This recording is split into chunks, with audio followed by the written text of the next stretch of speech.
Everybody. Welcome back. Here we go. Did you get your treats? Get your sugar? Blood levels back up? I'm going to take another swig of water. All right, we are going to be talking about the big three. These are the three that my wife said no one's listening to you until you address them. Smartphones, video games, pornography. This used to be the first 20 minutes of a single talk. It's now a single 70-minute talk. I say lots of words. So, also, if there's anything in here that you have more questions on, you want to learn more about Gospel Tech Podcast. It's a podcast I run. It's a weekly podcast, and if you go back to, I want to say it's 152. It's the Start Here. It started in January. So the Start Here series, the little 20-minute hits on basically everything we're going to be talking about today and tomorrow, as far as reset, healthy tech, tool tech, building trust, all those things will be addressed in there. So you can go there as well for additional resources. You should all have a handout in front of you and a writing utensil. That's just because we're going to cover a lot of ground, and I want to make sure you remember it. Again, the middle school teacher in me, I am going to ask you at the end to reflect on these notes in the next 48 hours. If you read it again in the next 48 hours, you will remember more of it. This is recorded. You can go back and check it as well if you'd like that. So our conversation, again, we get to cover a few parts because you already know my humans. My goal in doing this, though, is to empower you really in three things. I want to empower you to talk about healthy tech. I want to empower you to communicate the gospel clearly and then to connect the hope of the gospel to your daily tech life. This idea that we should be using tech from the hope we have in Christ, that we are new creations, and that then drives the technology we use, rather than vice versa, trying to control our tech and be good enough to earn God's favor. That's not our goal. That will always drive us to trying to fix our kids, and the goal here is not fixing our kids. The goal is loving our kids. They're not problems to fix. They're people to love. So that's our goal for today.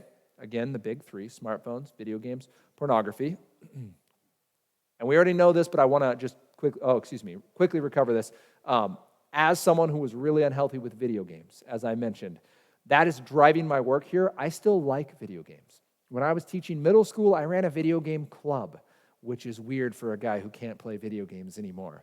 The video game club, it was called ILOSA. A student made up that name. It stood for the International League of Super Acquaintances. We did not play video games at Video Game Club. We talked about them, and there were only 3 rules. You had to treat people nice, you couldn't use your technology, and you couldn't play video games while you were there. So that was it. And other than that, we just literally talked about video games for an hour once a week. That is still a passion area of mine. I love video game design. I love games made well, and I'm mad at games made poorly. We'll talk a little bit about what that looks like when we talk about the video game section. But just know that in my life, video games still play a major role, even though I don't play them. Obviously, some tricky stepping on my part, making sure that I'm being healthy and well. But that is part of my kind of arc and story and part of what I love about board games now. So, again, games are awesome. God is way better. And the point of this conversation with our kids is, do we trust them?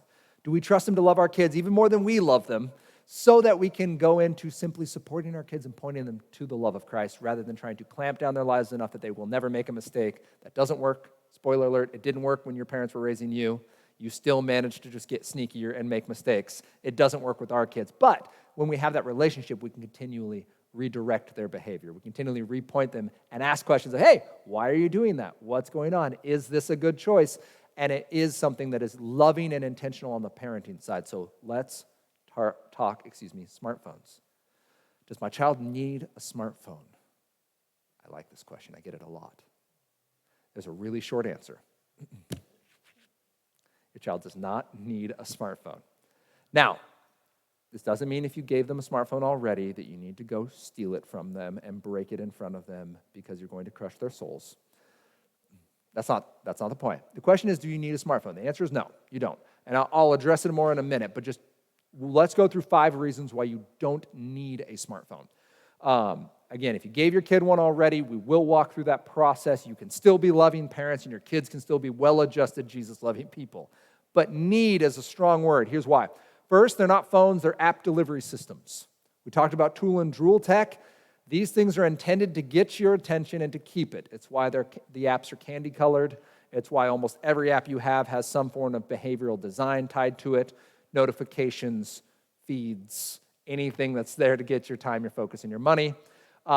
These apps are built around distraction, and they're the things that are going to fight you. So when you tell your kid 5 minutes till dinner or 5 minutes till you have to get ready for bed, these apps are the things that are keeping your kid distracted and disobedient. The Lord says to obey your parents. If this thing is causing disobedience, it just became expendable. They do not need one. Can they earn one? Absolutely. Should they have one? Only if they ask for it. Please don't give your child a smartphone if they never asked for one. Right? If they want one, cool. We can talk about what it looks to raise your kid up in the way they should go in a digital world and prepare them for that phone they really want, and they're going to get anyway when they're 18. There are some kids that simply don't want them. So just have that in mind. App delivery system is our first reason why. Second is social media. Usually when a kid says, Mom or Dad, I want a smartphone, they mean, Mom or Dad, I want social media. Social media, as we talked in that previous conversation, is not good for young developing brains. There is some research that it can be okay. That's our best case scenario, is it won't damage them much. But social media for young brains is rough, to the point where Twinge's research, and now with Jonathan Haidt, showing starting at 2 hours a day, the chances of depression and suicidal ideation go up 20%. At 5 hours a day, it crosses 60%. Those kids are 60% more likely to experience depression or suicidal ideations. Directly causal link, like a kid who didn't have triggers and showing signs of those two developing it because of their engagement with social media. Social media can be tricky. There's bullies, there's strangers, there's pornography, there's just tricky social situations because, as we know, everyone's meaner online. Social media is rough, and we want our children to have a childhood, so delaying their access to social media is a really wise call. There are ways to do it well. We can talk about that, but smartphones are not generally one of those ways. You're giving your child an independent opportunity to access the internet and specifically social media, which is designed in some pretty unhealthy ways. Strangers and bullies, it becomes a math problem at some point. Your child has a smartphone, they're going to spend more time online. They spend more time online, there's a really good chance they're going to run into strangers and bullies. Strangers being people who are actually preparing them in a predatory way for some kind of sexual contact. The last stat I read, the article, I won't state the site because they generally are a pro-tech, pro-family site, but this article was just silly. It was written maybe 4 years ago, and the premise was, parents don't understand technology, your kids need it. And one of the examples is, only 9% of kids who go online are approached by predatory adults. I want you to think about that stat. 9% of kids who join sports are approached by predatory adults. Would you let your child play a sport? 9% of kids who go to school are approached by predatory adults. 9%, almost 1 in 10?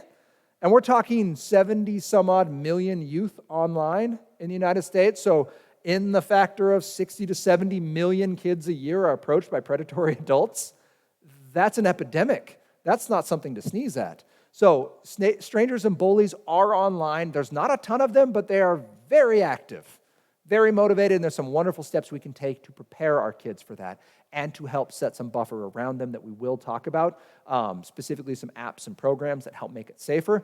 But just know that smartphones are the number one way your kid is going online, and that's the number one way they're going to run into strangers and bullies. It's also the number one way they run into pornography. Average age for pornography exposure is 13 at this point.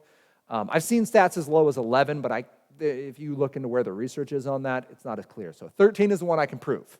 It's young. We're talking early middle school, 90-some-odd% of boys, and in the upper 60s of girls have viewed pornography. That's really important for us to know. Majority of them are viewing it through smartphones. Just one more way we're talking about our young people. Pornography is not misunderstood. It's not just something that prudish religious people don't like. Fight the New Drug is a great resource on this. We'll talk about it later in this talk. But if you don't know the research on pornography, it would behoove you to understand some of it, other than just porn is bad. Like, porn does stuff to our hearts and brains and relationships in society that is not good. And it's not just us misunderstanding it. We can now prove that with data and numbers. And the last piece is that smartphones are video game platforms. Full-blown, every video game you can want, is available to you through your smartphone. So just know that if your child has a smartphone, it's not Centipede, it's not whatever you used to play on your TI-88. This is Fortnite and Modern Warfare and Minecraft and Overwatch 2. There's actually third-party companies that allow you to port games through your smartphone and use it just like any other gaming platform. A lot of those are then cross-platform games, so you could be playing Fortnite, for example, against someone on an Xbox or on a PC.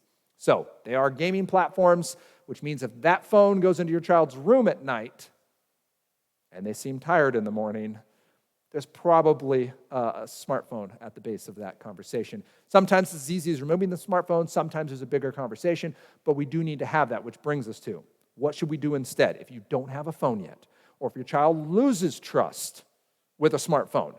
You gave them one, you said, I trust you. They prove themselves untrustworthy because they're unsafe to themselves or someone else. Great. Smartphone goes away. We replace it with something like a dumb phone. Gab does an amazing job with dumb phones. This is a phone that does not have an app store. It does not have a web browser. It cannot be tricked into doing things. It was not programmed to do because the function doesn't exist. So there's no loading it in safe mode and then going into some admin setting and then opening up an app and getting to the internet. This thing is just what it is. Starting this summer, they're supposed to have GPS on it for your older kiddos. But as far as texting, making phone calls, knowing what your calendar is supposed to be, the Gab phone is awesome. If you enter Gospel Tech in there, you save $25. If you go on there, they also have a smart watch. I really like the smartwatch. That's why I partnered with this group, was because for the youngers that don't need a full-blown phone. Cool feature on this is they can take pictures. They just can't send or receive them. I do like that because, again, sometimes if you don't have a picture, the thing didn't happen. I understand that. So they want to be able to go there. This is a Samsung A10, so it's not the newest cool phone. 13 is the newest. But it's solid, it's good, and for a starter phone for a kid that is showing interest and not quite old enough to be trusted with a smartphone. My age I would encourage you is 15. For a kid who wants a smartphone, 15 would be your earliest age, the idea being that's enough runway before they become 18, but they still get enough time to be a child, because as soon as you hand them a smartphone, part of their childhood just died. You just gave them the internet. And I understand the argument, by the way, that my child needs to be on social media, needs to be on this video game because that's where all their friends are. This is the new digital cul-de-sac. I do understand that. We just need to make sure that we understand where the digital cul-de-sac is. That digital cul-de-sac of the internet is next to the freeway and a federal penitentiary in the red light district at midnight. So that absolutely is the cul-de-sac kids are going to make friends and play and hang out. Just know where it is. And we have to ask, is that worth it for our child? And if it is, there's some things we can do. We can send them with a digital dog to let us know when things go wrong. That's fine. Just we need to go heads up on that. The Wise phone is another great option. This is for you hipster adults that also want to go with simple. And one that isn't in this particular set of slides is the Bark phone. Just came out in January. I like the Bark phone for people who have had a dumb phone, proven themselves faithful, and now want to scale up. The cool part about the Bark phone is that it has an amazing back end for parents. So unlike an iPhone, which can be locked down-ish, but it's lots of clicks and lots of passwords, the Bark phone comes with Bark's accountability software built in it. I'll cover that in a minute. But it also comes with the parent side, which allows you to unlock singular apps. So your child has earned the opportunity to play, I don't know, whatever game Fortnite, or whatever. They'd be on Facebook, because we know how kids love Facebook. But to be on whatever app, you can unlock just that app. And then you can set times for just that app. So I do like that function on the Bark phone if you're looking to scale a kid up into an independent phone and working on building trust. So for parents, I promised I would get to this, who have already given one. You gave it yesterday for their birthday or in Christmas of this last year, or they've had it for 3 years. I don't know what it is. That's fine. Just make sure that you're modeling healthy tech. I would start with the example of what are you doing with your smartphone at home? There's a really good chance if you have a smartphone that you have Wi-Fi. I have yet to meet a family that only has smartphones. Well, the smartphone's to keep you connected when you're away. When you come home, that's what your Wi-Fi is for. So you can model healthy tech by putting your phone away. Now, if you're an ER nurse or something like that, or your sister's about to have a kid, I get it. But barring a few of those outside options, The idea here is our phone goes in a drawer. That was to keep me connected to my family. When I'm gone, I'm not gone. So I'll put it in a drawer, and we can set a time of day when I can go check it. When we talk about behavioral training, by the way, a wonderful opportunity to practice restraint. You use your phone once for 20 minutes, you have 1 rep of using your phone. You check your phone every 10 seconds for 10 minutes, you have 10 reps of behavioral training on your phone and probably a lot of anxiety to go with it. So we need to model healthy tech. If something's unhealthy, we do our own reset. We do a reset with our kids. We make a commitment to replace it. If your child has used this phone and they're not healthy, their reset is not going the right direction, it's a direct relationship. I had a young girl come up to me. I did a talk on Sunday. And she's like, my parents won't get me a smartphone. Had this whole conversation, pulled dad up. I'm like, talk to me about this. Well, it turns out she did have a smartphone. She just couldn't manage it very well, and it led to some unhealthful situations. That parent lovingly removed the smartphone and said, great, you have to show your responsibility in going to sleep on time and doing your schoolwork and being a part of your family, and then we can start this process of dumb phone, shared phone, smartphone again. I love that idea. You're loving your kid. You are not removing tech because you're mad at them. This is not to teach them a lesson, right? That you're going to somehow traumatize them into being good when they're an adult. That's not what happens. You are instead going to trust them because they've earned that trust. They've been faithful in little things, and you're going to verify because you want to make sure that when things go wrong, and it's the internet, I don't know a single adult who's never had something go wrong, even with the best intentions. So a kid's going to run into that too, and kids are probably more curious than you and me. When it goes wrong, we want to be the first ones on the scene. This, again, is not a chance for us to win an argument about, I knew you wouldn't be able to do it well. This is a chance to step into their brokenness and say, I love you. What happened and what can I do? Sometimes that means we remove some of the tech they love. Sometimes that means some friendships do get pushed to the wayside because those people aren't as committed to being friends in real life as they are committed to convenience. And convenience inevitably makes relationships disposable. So we need to keep that in mind, that cost is still valuable if the thing we're cutting off is causing damage to our kids. I mentioned Bark, an awesome way to trust and verify. Is a program called Bark. It works best on Android devices and any kind of computer. So it works on Apple and PC. It doesn't work great on iPhones, but nothing works great on iPhones because iPhones are designed for privacy.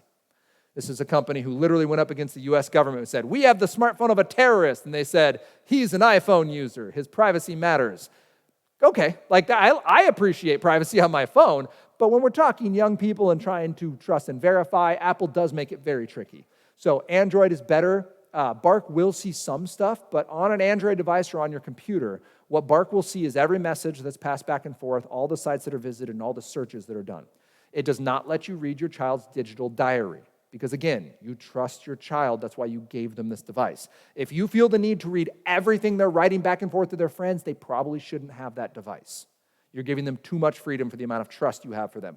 This allows the texting to happen, and if something goes off, let's say it's a mean emoji combo. There was a while where pixie dust and a star was being used as a mean emoji combo, or an inappropriate combo. There's a number of fruit options that are inappropriate. If those exchange, you simply get a notification. The digital dog barks and says, hey, in the cul-de-sac, something's off. And that then gives you that parenting win. You go and talk to your child. Say, hey, I noticed that Joe said you were cute. How old is Joe? Right? I'm just curious. Is he in 7th grade or is he 27? By the way, that young girl with the smartphone decided to withhold from me, which I eventually got from her, that the boy she was texting is a junior. She's an 8th grader. And the junior was the one pushing her to get her own smartphone. I was like, can we just agree that anytime a man 3 years older than you, who's in the end of high school and you're in the middle of middle school, is suggesting you get more autonomy from your parents, he may have other things in mind. Can we just, I'm not saying he does, I'm just saying that's a bad look for your friend who's a junior in high school and asking you to have less supervision. Kind of creepy. Bark helps with that kind of stuff. He might just be a well-intentioned person saying, it would be so nice if we could just talk more. Maybe. Or Bark would let us know. And I do like that. And even conversations like, hey, can you keep a secret or can you use a different app? That stuff gets picked up because Bark has a great job on their AI. One of the few perks of AI, by the way. This is a good one. AI is very good at this kind of stuff, and it has a very robust set of conversational points it can pick up. So Bark is a big win, and Gospel Tech 10 is our partnership code with them. So if you go Gospel Tech 10, if you were using Bark, it gives you a monthly reduction on your cost. It's about $15 a month without that.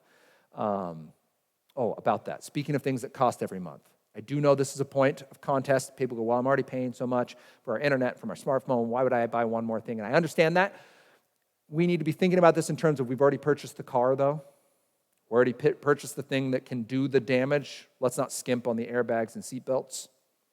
Or we already did the thing that can get our kids out into the digital spaces. Let's try to mitigate some of the harm when things go off the road a little bit. So that is something Bark can do. Now, I said lots of words.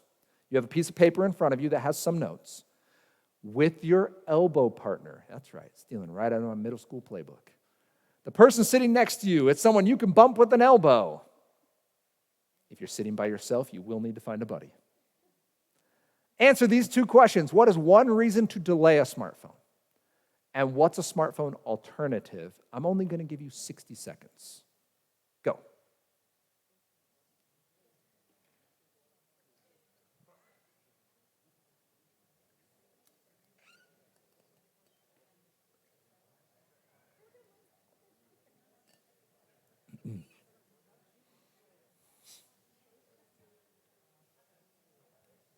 Did you get that sent?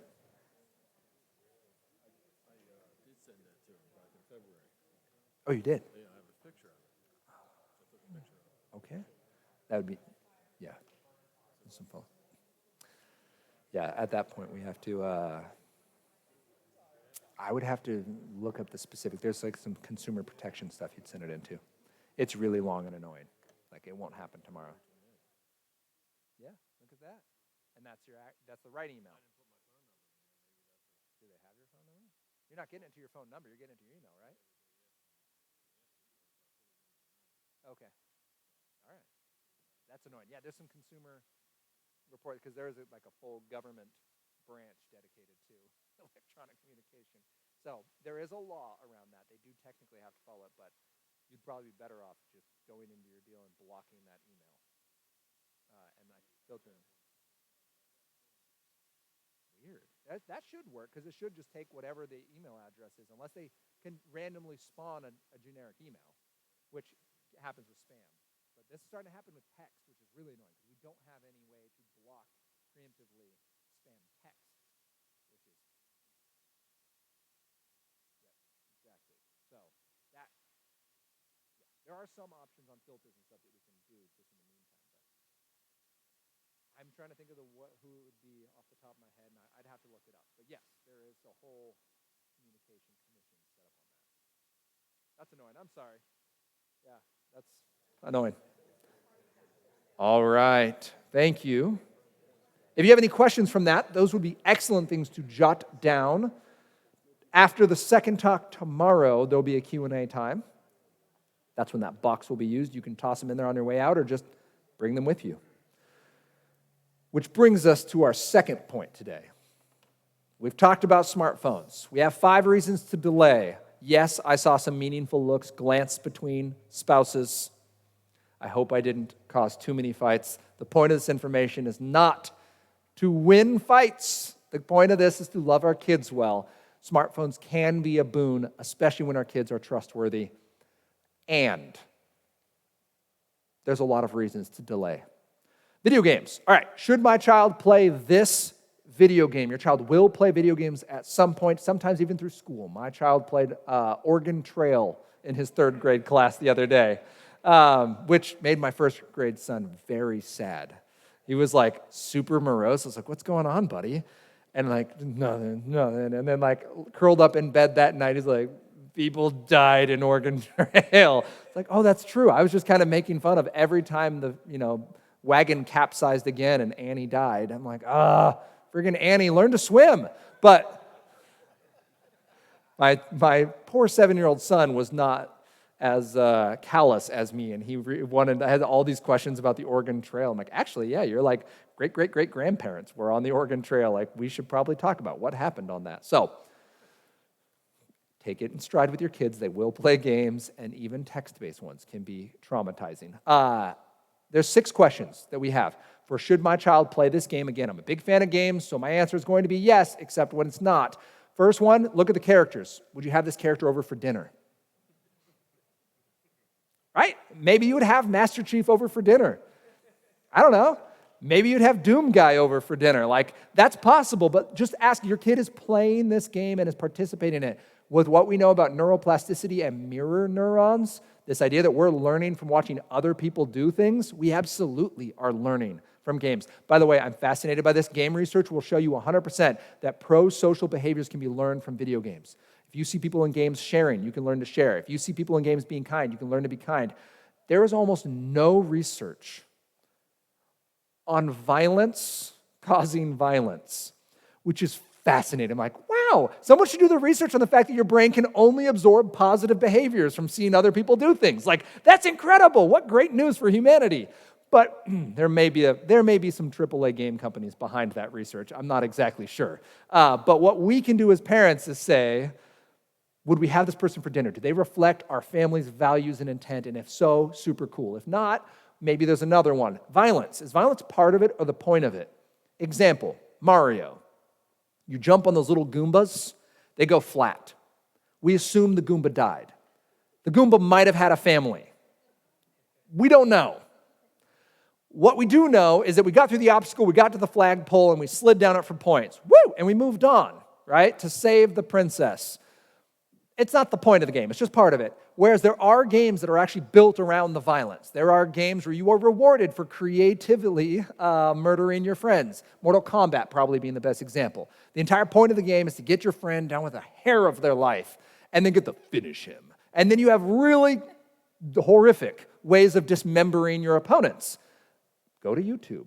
Look up Mortal Kombat finishing combos, and you will just watch them all in sequence, and they release them in just snippets of each character, and they're much more visceral than real life. I have been around the unfortunate opportunity of people passing from this life to the next in real life. Mortal Kombat is way more graphic, okay? Way more graphic than anything I've witnessed in real life. So keep that in mind when we're talking about it. Is this celebrating things we want to celebrate? Hey, son or daughter of mine, you love this game. That's super cool. So let's talk about the violence. Like, what is awesome about that? And they may go, oh, it's just part of it. This is a great conversation with things like Fortnite. For some people, it's just like laser tag, right? You run around, you shoot each other, they just kind of disappear into little fragmented pieces at the end. For some people, like, nope, they definitely scream in pain. We're not playing that game. Cool. You want to make sure you've talked that out with your family before you've jumped into the game, though, so you can know where your standard is on the violence. The next one is language, and we're just looking at, is it helpful or hurtful? Both in-game language, meaning the stuff in the storyline. There are games that have a robust vocabulary. There are also some games that are live. 100% of the time, if your kid is playing live with mics on, with live people, they're going to get cursed at because your kid has a squeaky voice, and there's some 33-year-old average male out there who is mad that your kid is holding him back. So just know that's a thing. It's happening. Is language helpful or hurtful? Is just an important conversation for us to have with our kids. If you don't know what language is in the game, you can go to esrb.org, the Entertainment Software Review Board. They do an awesome job. They put the little letter on the outside of the game. That is not currently just a marketing branch of video games. They're an independent group, and they do a great job. So if you go there, type in the name of the game. It can be a little confusing because it'll give you, like if you searched Fortnite, let's use that example, it'll show you every platform that Fortnite is played on. So you're like, Fortnite, enter. And then it's like 7 Fortnites. And it's like, did you mean for Steam? Did you mean on PC? Did you mean on Xbox? Like, they're all the exact same game. Like, there's not different language in one of them, but whatever. So you have to click one more time, and then it'll bring it in. I like to warn you because every once in a while people write me like, it didn't work. I'm like, it did. I know. I don't know why. They didn't just amalgamate them all. But you can go there, and it'll tell you the words used, the weapons used, the types of violence, and it's in one paragraph. They do a really nice job of summing it all up really well. So esrb.org is a great resource for this. Then you have playtime. This used to be more complex. All I say now is, can it be beaten? Can you beat this game? If it can be beaten, that's great. If it cannot be, that's not great. It doesn't mean don't play it. It means be aware that that's not a game anymore. Games have a challenge. They have rules you have to follow, and they have a victory condition. Just think about baseball. You can literally watch the way baseball was invented. It was 2 people throwing the ball back and forth playing catch. And then they were like, hey, Joe, get in here. We want to play keep away. So Joe stood in there with a stick, He's like, go ahead, see if you can get him the ball, right? And they're doing that, and they eventually realize they can just roll it or throw it really high. Like, no, got to be between my shoulders and my knees. So they threw it way over there, like, nope, got to be over the plate. Like, what are you going to do if you hit it? I'm going to run to that rock, right? Like, they just made it, and so eventually you had a set of rules, and they're like, but we're doing this for days. Right, 9 innings, that's all we can handle. It's not cricket. Let's be serious. Can it be beaten? That's our goal. There are games that cannot be, and they've broken the condition of being a game. There's something else. They are now really powerful drool tech. They are now intended to engage your time, your focus, and your money. World of Warcraft would be one of these. Now, if you play World of Warcraft, it's a delightful game. It's extremely well made. I looked up the stat the other day. It's gone on for 20 plus years. Right now it has, let's see if I can pull this up. It's 4.5 million average players at 3.5 hours a day. So if you went and did the math on, 6.5 million. Because if you did the math, it came out to something like, it was a couple hundred years worth of time invested each month by the players. So keep it in mind that games like World of Warcraft are awesome, but there's no end game except getting end-game loot, which then just lets you start a new character class and then build that one up to end game. So that is the premise of the game. Games like Fortnite and Apex Legends or Overwatch would be another example. They're really short games, like 15 minutes. I'm like, oh, it's such a great game. You can play it so fast, except you will die immediately. It won't be a 15-minute game. It'll be a 15-second game. You are dead because you've never played the game before. So how do you get better? Yeah, practice. You got it. You got there. Average pro gamer, because that is a thing, average pro gamer, 12 to 16 hours a day, 6 days a week. You compare that to any other sport. There are 0 professional athletes playing 16 hours a day. You can't. Really intense, 6. 6 hours a day is a lot of sport. College is probably 3 to 5, right, in that area. 16 hours a day, you play sports 6 hours a day, you're going to sleep like a rock. You play video games 12 to 16, you're not going to sleep at all. You are amped. Again, esports is a thing in Washington State. They are clearing esports as a varsity sport. So we will have kids competing in esports at the high school level. It's not either good or bad. What we need to know is that games like this, which are often the games that are professionally played, require a lot of practice. These people are really, really good. It's actually fascinating to watch them. If you want to go pull it up, watch some pro tournaments. They're nuts. It's the actions per minute, APM is what they gauge.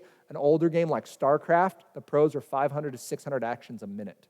That's how many keys they're pressing when directing their characters. It's a skill set. It's amazing. But know that your child, if they're playing this, your kid wants me to tell you, if they're playing this, they can't pause the game. I've told you. I delivered the message they asked me to tell you. They can't pause it. And if they quit, they get penalized and their group gets penalized. There is a ranking system, and they will lose rank for leaving in the middle. So I know it's dinner time. But again, if you let them play the game, you need to agree to the rules that go with the game because you're asking your child to invest in something and then causing them to penalize themselves for that.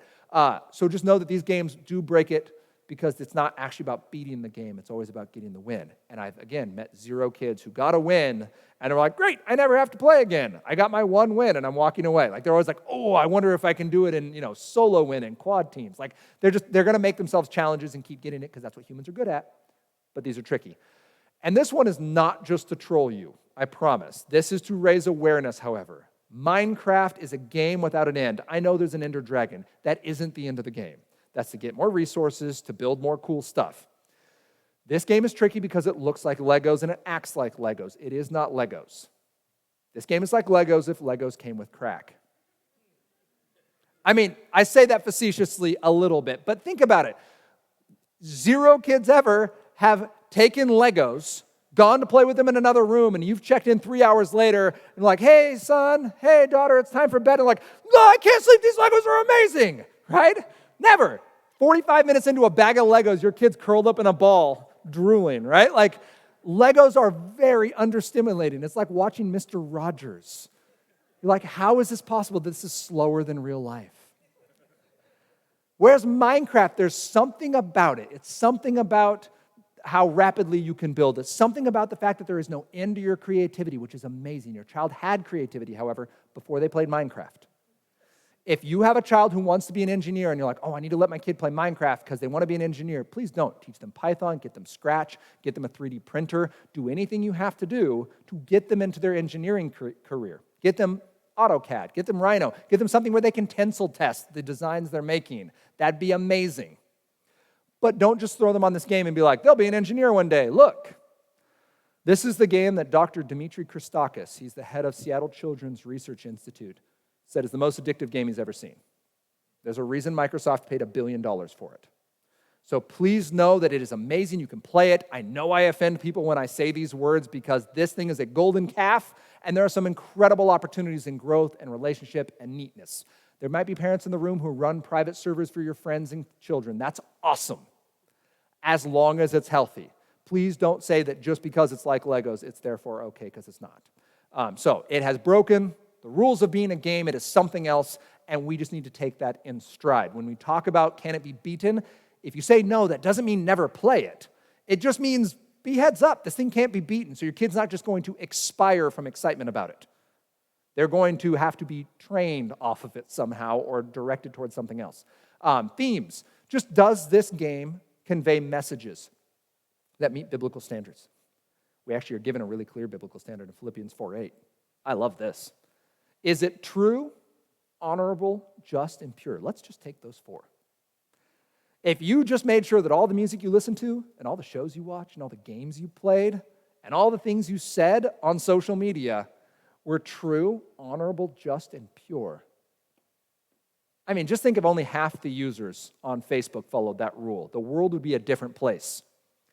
Take that into video games, it's the same thing. I know there's some games that are amazing and they're really well made, just like shows that can be amazing and really well made, and they're a little too far for fun.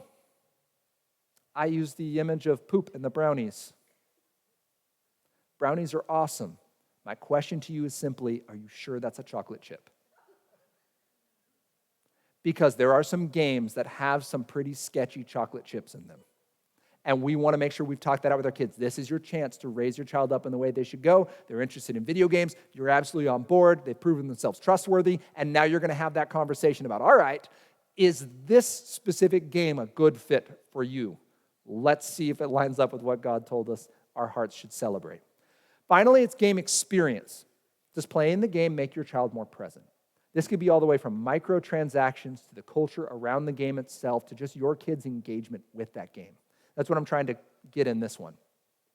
Games are kind of the new movie. They're cinematic experiences. A lot of them have messages that are pretty heavy and dark, especially big like first-person shooter games. They talk about politics, and they talk about God, and they talk about gender and sexuality, and they talk about the purpose of survival. I mean, if you've ever played a zombie game, good night.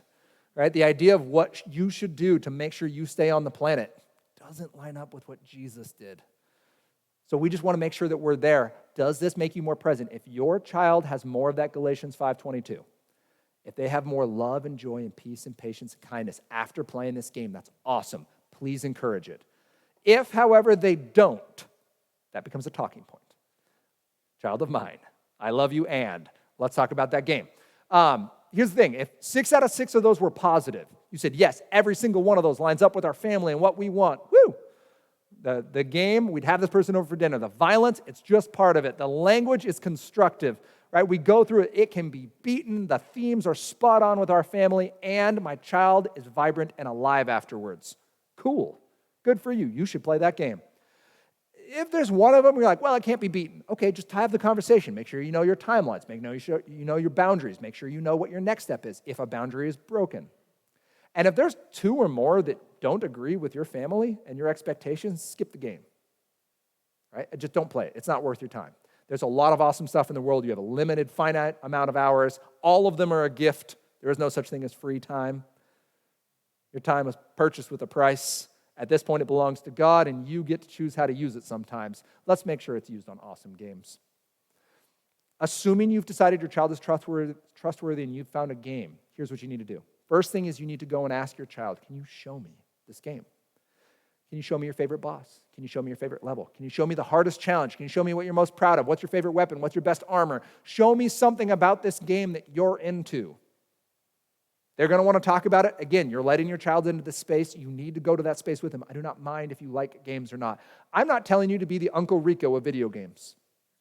I don't need you to show up and beat your kid at games, and that's why you have to play all these extra hours. You don't have to know anything. You will probably get motion sick. The point is you're investing in your child because your child cares about games, and you've decided the game is safe and it's a good fit for your kid.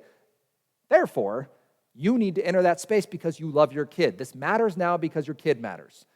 Can you show me? The second is, can you teach me? You're going to physically receive the controller and try it.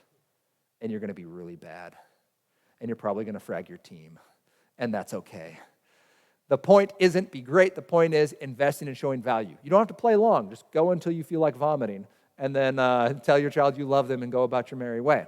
But having them teach you and letting them be an expert in something they care about is valuable. And the last piece is playing together. Being in that space. I had a mom come and do this to a young man. She came up to me. It was a high school talk. She came up afterwards and goes, I did this. It was the second talk.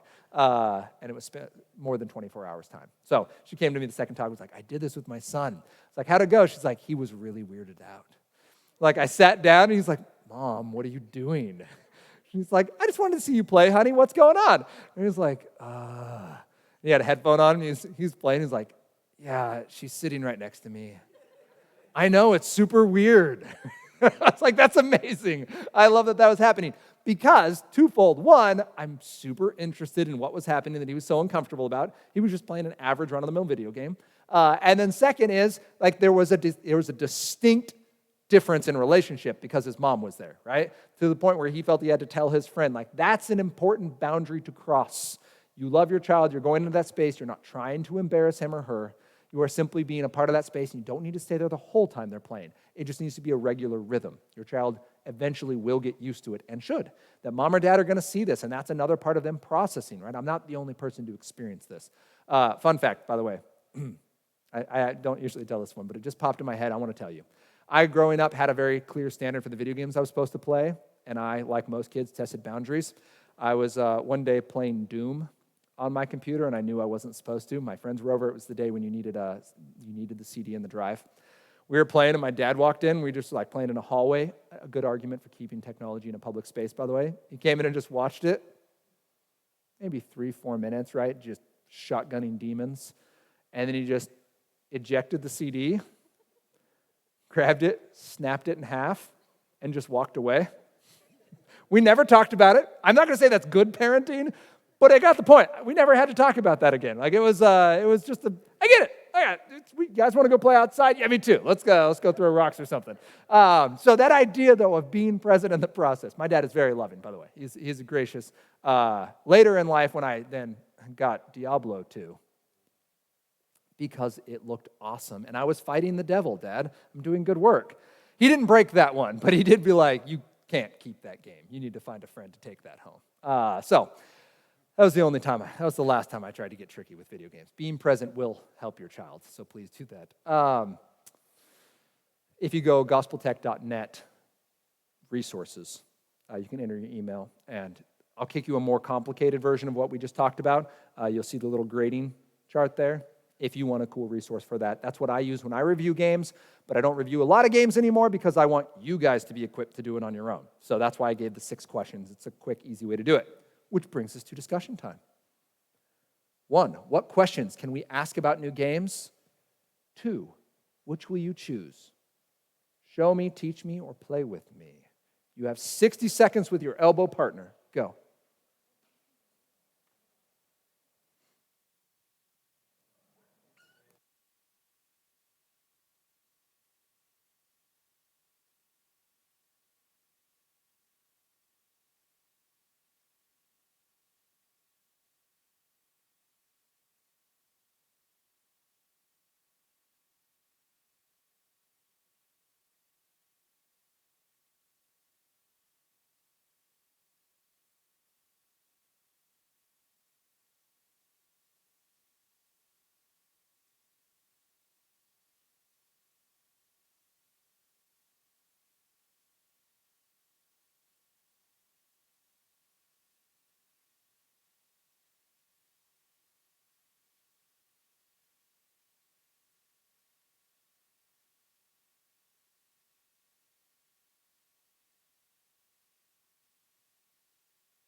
Third and final part of our conversation tonight.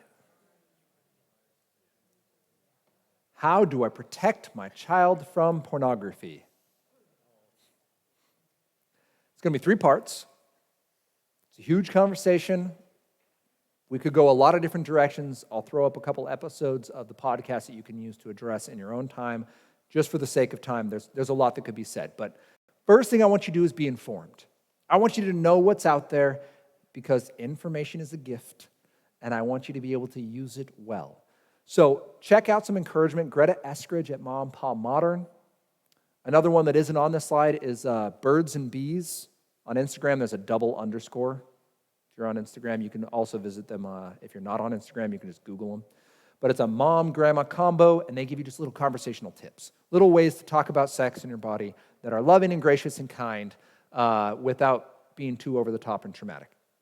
So 2 great people to look to. Know some of the research. Fight the New Drug is an amazing group. They're not a religious-affiliated group at all. They simply look at the research and then compile it and put it out for public consumption. If you struggle with pornography, I would not encourage you to visit this because it's research on pornography, and it can be a little traumatic and triggering, so go with a buddy or go with a friend or do something, but do know some of the research. There are people that kind of feel out of touch. They don't really know how to talk about pornography because, I don't know, it's just, people are into it and we're just not, and it's probably bad for you. But the research on what it actually does to your brain when we talk about neuroplasticity and the fact that it can actually change your appetites and habits, that it can change your satisfaction, that it increases likelihood for people to be in abusive relationships or to be an abuser in a relationship. These are things that we want to know that are being statistically proven, and they're the reason things like some of the major sites on the internet are being shut down by governments and then being re-shut down, and then Instagram is shutting them down. When there's enough public pressure, raising awareness, actually the only thing that got that moving, because at the start of COVID in 2020, this company came out with a bunch of ads, and their viewership quadrupled. They gave free memberships to the world for a month. And then a New York Times article that was already in the works came out and interviewed 3 people who had been part of producing content for this pornographic website. And all of a sudden, people are like, wait a minute, you mean this affects real people? And suddenly, people started looking into their finances, and people started looking into their human rights issues, and people started realizing this is a human trafficking organization, and it shouldn't be allowed to have bank accounts in the United States. This is a horrible group of humans, and they're doing bad things, and we shouldn't give them our business. And they've basically been completely shut down. Now, they exist other places on the internet under different names, but they no longer have one of the world's top 3 sites for visits in a year. It just quit existing. Research is how that happens. Knowing the truth and being able to lovingly apply it for everyone involved. Finally, you need to read some stuff. The Mind and the Brain is the one that I referenced by Norman Doidge. He does have a chapter on pornography and specifically on sex addiction. It is troubling. Don't read it if you are faint of heart or have a history of porn addiction. This is not the book for you. If you are processing a conversation with pornography for yourself or for someone you love, the book, The Death of Porn, is a great option. A group that helps with porn recovery is Proven Ministries. They do an awesome job with that, and they have small groups all around the nation and expanding to the world. So those are some great groups, but knowing the research and knowing what we're up against as far as how our brains work. I mentioned The Mind and the Brain by Jeffrey Schwartz, and there's a lot of books that look at how do our behavioral repetitions impact our brain development. So that's the first piece. Here's those episodes 159, 126, 112 are 3 episodes where I talk about pornography. 159 is part of that 2023 January series. You don't have to write down the names, just 112, 126, 159. All right, then once we're informed, the second way we help protect our children from pornography is we have to talk it out. We are not, by the way, going to completely protect our children to the point where they can't make mistakes. That doesn't exist. In fact, if you have a child who wants to make a mistake, they will make a mistake. They can find public libraries. They can find school computers. They can find old smartphones. We'll talk tomorrow in the first session when we're talking about building a family framework about how we build a hedge. But the idea is we're going to put up boundaries. We're going to support those boundaries with things like a router that lets us set website limits and time limits. We're going to put on accountability software like Bark or Covenantize. And then we're going to have relationship conversations where we've actually talked it out. So here's what you're going to need to talk about. First, what is pornography? You need a definition. Your kid needs to know what they're looking at. So you don't have to scar your child. The book, Good Picture, Bad Picture, is a delightful start. There's a junior version that you can use with a 5 or a 6-year-old. Basically, as your body was made by God, it's a good thing, and sometimes people don't treat their bodies nicely. The more adult version is there's people not wearing clothes, being unkind with their bodies. If you ever feel uncomfortable when you see something, you come and tell me, right? So Good Picture, Bad Picture, I've read it through with my 9-year-old and my 7-year-old. You just want to make sure that they've heard this concept before, the word pornography and the idea of what it is. But as adults, we need to go a little deeper. We can't just be like, well, it's naked people, because it's not. And Jesus is pretty clear on that. In fact, he says, if you look at someone with lust, you've committed adultery. Which I always kind of blew right past until I realized this is Jesus talking to Jews in Jerusalem 2,000 years ago. This is women, it was considered sensual to show your hair. Like that was a wedding day ritual, was to take down your hair. So these women are so covered, you can't see their hair, and Jesus goes, if you lust after them, they're like the last thing you would expect from someone who's not wearing clothes. Think of someone in hijab, someone wearing a burqa. That's roughly what you've got. And Jesus goes, you lust, which means it's nothing about what you're seeing, it's what you're doing in your mind, which means anything can be pornography for you. If you look at it and you say, I'm going to take that individual made in the likeness of God, and I'm going to use them for my own selfish gratification, that's pornography for you. I promise a bunch of those lovely artistic sculptures from ancient Greece were pornography. They were painted and they were put up in parties because people got randy about them. That wasn't what Greek people looked like. Spoiler alert, okay? Spoiler alert, that was not your average Greek person 2,000 years ago. Or paintings, or music, or, I don't know, halftime at the Super Bowl. Like, whatever it is, it doesn't have to be. I sent my sons out of the room. I was like, oh, never mind, she's pregnant. You can come back. That's fine. We want to be intentional about what are we ingesting, what's it doing to our hearts. That's the conversation we're guiding our children towards. We need a working definition of pornography. Does it make you lust? Does it cause you to be selfish in something that's intentionally selfless? The entire premise of sex is a metaphor for two becoming one. It's a spiritual truth that we can understand a little bit thanks to marriage. There's no sex in heaven. You don't get married, but the church is the bride of Christ. Don't get it weird. But keep in mind that this entire thing that's going to go away is a metaphor for what we're going to experience with God. That intimacy, that vulnerability, that knowing of one another, that's the point of sex. Not to use it on your terms because porn never says no. That's the danger of it. It gets off the rails really quick, and we want our kids to know if it makes you uncomfortable, if it's people not wearing clothes, if it's lust in your heart, it's pornography, and that is a sin, and we don't like that. Good Picture, Bad Picture is a great resource for that. The third thing we do then is once we have the words, we make a plan. We teach our children to run, like Joseph, run. This is bad. I may have done it on purpose. I may have had it done to me, but I'm out. To tell, you're going to give them the words, like the specific sentence. And then to remember, and here's what I mean by that. The plan would look like this. You're going to run to someone. You're going to know and go. And they're going to know who they're going to tell. You can say mom or dad, aunt or uncle, friends down the street. This person that has a rapport that they feel comfortable saying the words to, but they need the sentence. It's like a Mad Lib. It's fill in the blank. Person's name. So mom or dad, grandma or papa, aunt or uncle, Steve or Judy. When I was, fill in the location, on the bus, in the locker room, at PE, outside of school, in my room, hanging out with friends. What other spaces have I been told that this has happened? Giving a presentation in class. That's a fun one. Kid in the front row thinks it's fun to turn on porn on their phone. Teacher can't see it. They're in the back. Only the presenter that can see it. It's a jerk move. But they need to be able to tell you.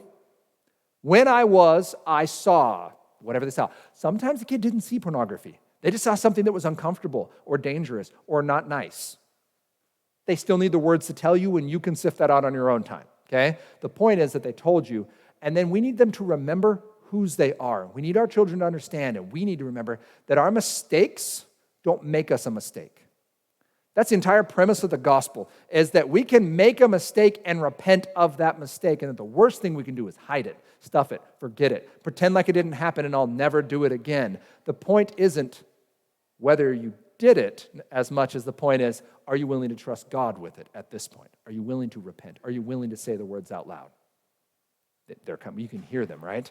They can tell the time is drawing nigh. We're done. I'm just going to throw out some resources for you.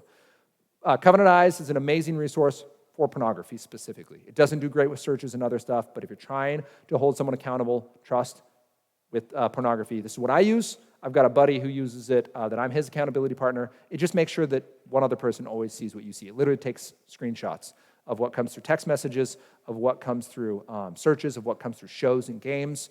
Covenant Eyes does an awesome job. Again, Android devices. It has some accountability on iPhones. It can see what websites you go to, but when your kid enters an app, they can't see what happens inside that app. And that's just privacy stuff on Apple. Griffin Router, this is the router to protect your network. When we talk about building a hedge, we'll talk about it more later, but Griffin Router allows you to set some individualized settings by device. So my work device has different settings than my kids' devices. This is a great way to protect smart TVs because they're almost impossible to protect. Get yourself a good, strong router because they're connecting to your Wi-Fi internet, and that Wi-Fi internet is beholden to this thing. And you can do something like block every website except these two. I really like that. Good picture, bad picture, that's what the cover looks like when you go look for it. And then our final conversation points. What is pornography, and what does pornography look like? Turn to your neighbor, 1 minute, go.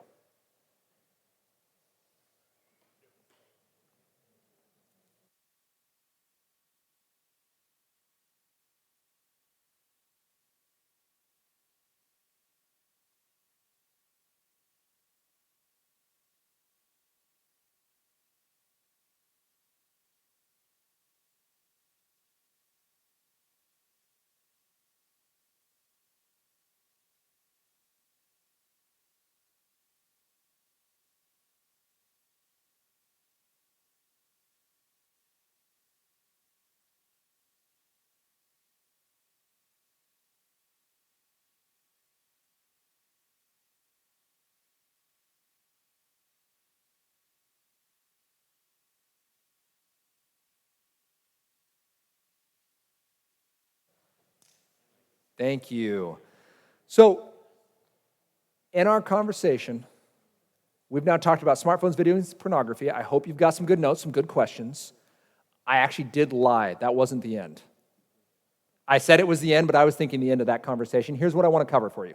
When we talk gospel tech and the good news that God saves sinners, as I've covered, we have to start with this premise that we're sinners, and here's why this matters. The reason it's gospel tech and we don't just end with, here's what you need to do for your kids, install this hardware and everything will be fine, as we're still dealing with the heart issue, without changing your child's heart and having them recognize they are a new creation and that defines their new actions, we're just moving chairs on the Titanic, the ship's still going the same direction. If you're not acting from the hope of the gospel as a parent, you're going to try to control your child and it will crush them. You don't want to make little yous. That's not the goal. That actually might be the problem. You want to make little Jesuses. So the good news then, bad news is you were dead in your trespasses and sins, Ephesians 2:1. The good news, though, is Ephesians 2:4.